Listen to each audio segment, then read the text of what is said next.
Next set of questions is for John and Don. I want to understand, when you look at a warranty, is it that exclusive remedy clause that's useful, and how does that work?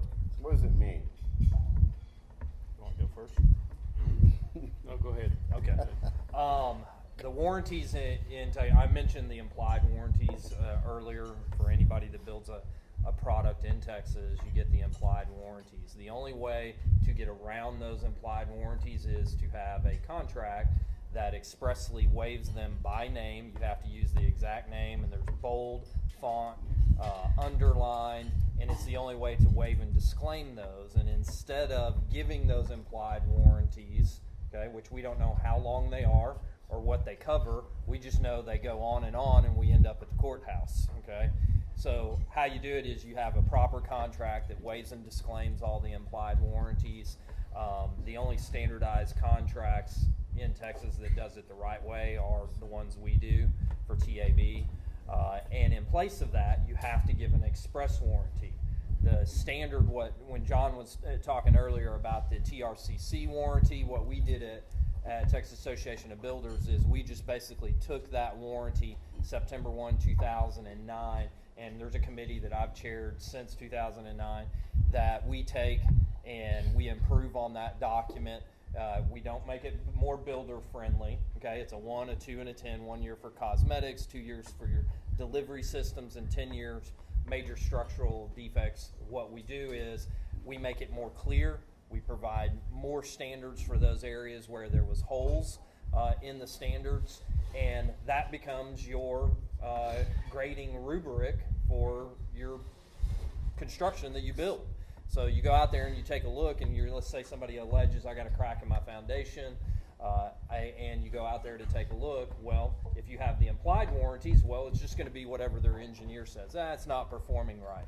If you have a good set of standards that for like foundation, it's L over 360 and 1% tilt is the applicable standard, you go out there and you measure it, and it's either warrantable or it's not warrantable.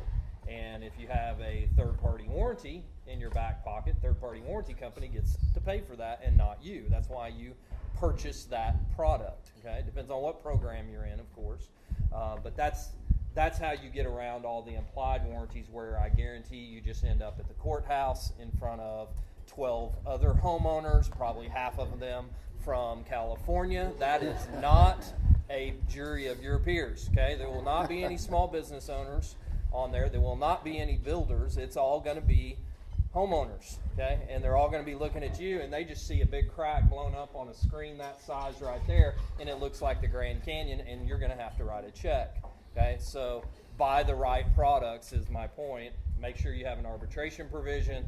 Make sure your major trades for foundation, the example that I'm giving here, your concrete, turnkey concrete guy, you have a master trade agreement with them. You just sign it one time and then put it on the shelf and make sure that sub is insured, okay? And then you buy the third-party warranty, okay, and you're going to get out of a major structural defect for virtually nothing versus writing a really big check. Most of the budgets that I write when I do insurance defense work, most of what I do is for the publicly traded builders, but when I write an insurance budget, it usually comes in around $80,000 to $100,000 to just defend the claim itself.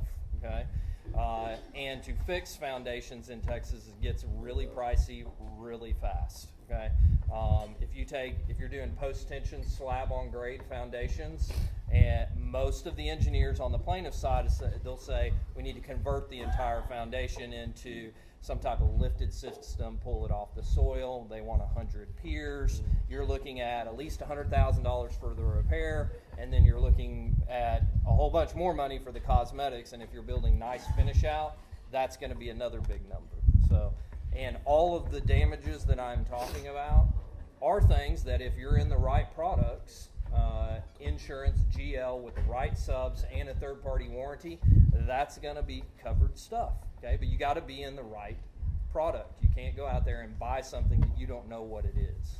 Can one product substitute for another? No, they're completely different. Yeah, the third-party warranty, they're going to come in and pay for damages to the improvements, okay? And that's what their product does. But if you need to defend yourself, that $80,000 budget that I was talking about, that may or may not include, you got to hire your own engineers, right, to defend you. That's going to be on the GL side if you can trigger it, right? If you go buy a GL product with a lot of exclusions that you can't ever trigger it, okay? And I can get really creative, but there's product out there. I am that creative, okay? There's a lot of product out there that the only thing it's going to cover is going to be third-party property damage or personal injury, and still subject to the exclusions, right? So if you want any kind of coverage for the stuff that you actually build and not personal injury, you got to get with somebody that knows what they're talking about.